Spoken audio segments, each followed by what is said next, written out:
Good morning. Today, 17th November 2025, Monday.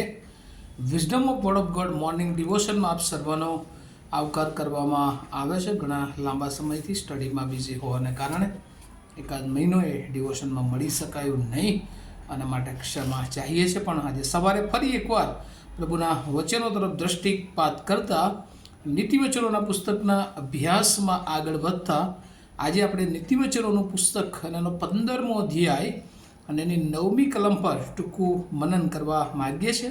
અને પ્રભુનું વચન આપણને આ પ્રમાણે કહે છે, દુષ્ટના માર્ગથી યહોવાને કંટાળો આવે છે, પણ નેકીને અનુસરનાર પર તે પ્રેમ કરે છે. પ્રોવર્બ્સ ચેપ્ટર 15 વર્સ 9 NIV બાઇબલ પ્રમાણે, The Lord detests the way of wicked, but he loves those who pursue righteousness.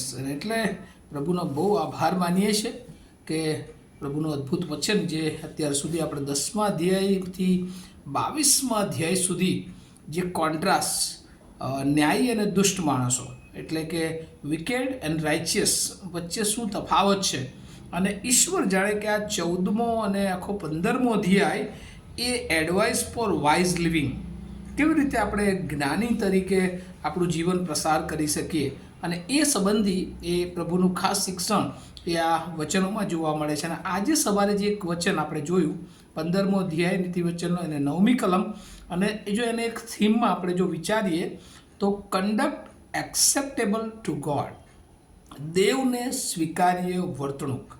આજે આપણે જીવનોમાં જોઈએ છે કે ઘણી બધી વાર આપણી વર્તણૂક એ બીજાને ઠોકર પહોંચાડનારી હોય છે. આપણી વર્તણૂક ઘણી બધી વાર લોકોને એ ઈશ્વરથી દૂર લઈ જનારી હોય છે.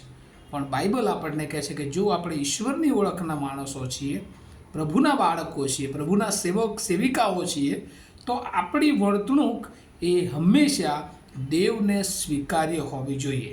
અને જો દેવને સ્વીકાર્ય વર્તણૂક આપણા જીવનમાં છે તો પ્રભુ આપણા જીવનને પણ આશીર્વાદિત કરે છે, અને આપણા જીવન દ્વારા ઘણા બધા લોકોને એ આશીર્વાદિત એ કરી શકે છે.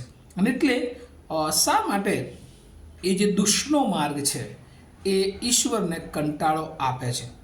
કારણ કે એ માર્ગ હંમેશા એ શૈતાન તરફ લઈ જાય છે, દુષ્ટતા તરફ લઈ જાય છે. પણ આપણે એ વાત બહુ સ્પષ્ટ યાદ રાખવાની જરૂર છે કે ઈશ્વર એ દુષ્ટના માર્ગથી યહોવાને કંટાળો આવે છે. દુષ્ટથી, પાપીથી યહોવાને કંટાળો આવતો નથી વાલાઓ. કારણ કે જે માણસ પાપી છે પ્રભુ એને પણ પ્રેમ કરે છે, પણ એનામાં જે રહેલી દુષ્ટતા છે એનાથી ઈશ્વરને કંટાળો આવે છે. પણ બીજી તરફ બીજા ભાગમાં લખ્યું છે, પણ નેકીને અનુસરનાર પર તે પ્રેમ કરે છે. પણ જો એ દુષ્ટ માર્ગ છોડી દે અને પ્રભુની તરફ જ્યારે પાછો આવે છે ત્યારે પ્રભુ એને પણ એ પ્રેમ કરે છે. અને એવા ઘણા બધા ઉદાહરણો આપણે બાઇબલમાં જોઈએ છે. અને એટલા માટે પ્રભુ એના બાળકો તરીકે આજે સવારે તમારી અને મારી પાસે એક જ અપેક્ષા રાખે છે કે આપણે નેકીને અનુસરીએ. કારણ કે જે દુષ્ટતા છે, દુષ્ટનો માર્ગ છે, એ હંમેશા દુષ્ટતા તરફ દોરી જાય છે, પણ નેકીને અનુસરનાર પર દેવ પ્રેમ કરે છે. પ્રમાણિકતાનો માર્ગ, ન્યાયનો માર્ગ જો આપણે પ્રભુમાં આગળ વધીને અપનાવીએ છીએ તો પ્રભુ એને ચાહે છે. પ્રભુ એવા લોકોને અને એ માર્ગને પણ પ્રેમ કરે છે. અને એટલા માટે પ્રભુ આજે સવારે કહે છે કે તે પાપને ધિક્કારે છે, પાપીને નહીં. અને એટલે આપણું જીવન કદાચ કોઈક રીતે એ દુષ્ટના માર્ગો તરફ જતું રહ્યું હોય, પણ જો આપણે પાછા આવીએ છીએ અને પ્રભુને અનુસરવાનો એક નિર્ણય સાથે આગળ વધીએ છીએ તો ત્યાંથી આપણા જીવનને પ્રભુ યુટર્ન આપી શકે છે.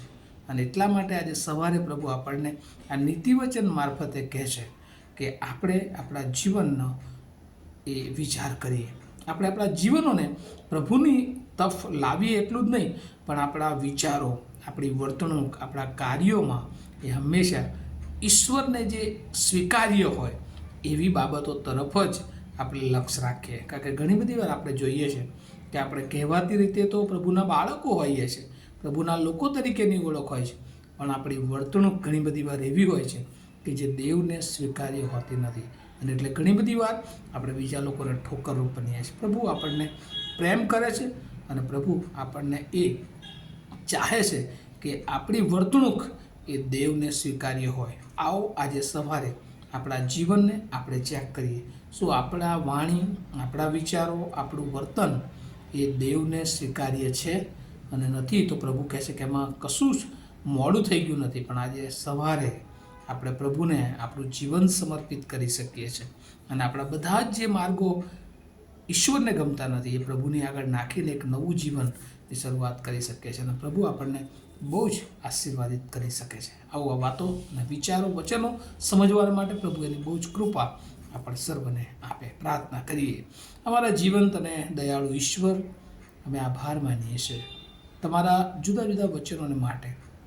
પ્રભુ, દુષ્ટતાના માર્ગથી તમને કંટાળો આવે છે. પ્રભુ, નેકીના માર્ગ પર ચાલનારને તમે પ્રેમ કરો છો અને એ વચન પ્રભુ આજે સવારે અમે શીખ્યા છે. ઘણી બધી વાર પ્રભુ અમારા જીવનોમાં પણ એવી વર્તણૂક બની જાય છે કે પ્રભુ અમે તમને એ વર્તણૂકો સ્વીકાર્ય હોતી નથી. પ્રભુ, અમે તમને ન ગમે એ દિશામાં ઘણી બધી વાર આગળ વધી જઈએ છીએ અને પ્રભુ આખરે અમારે પસ્તાવો થાય છે. ત્યારે પ્રભુ આજે સવારે તમે અમને ધોવો, તમે અમને શુદ્ધ કરો, પવિત્ર કરો અને તમે ચાહો છો તમને સ્વીકાર્ય હોય એવું જીવન જીવવાને માટે અમને તમારી કૃપા આપો.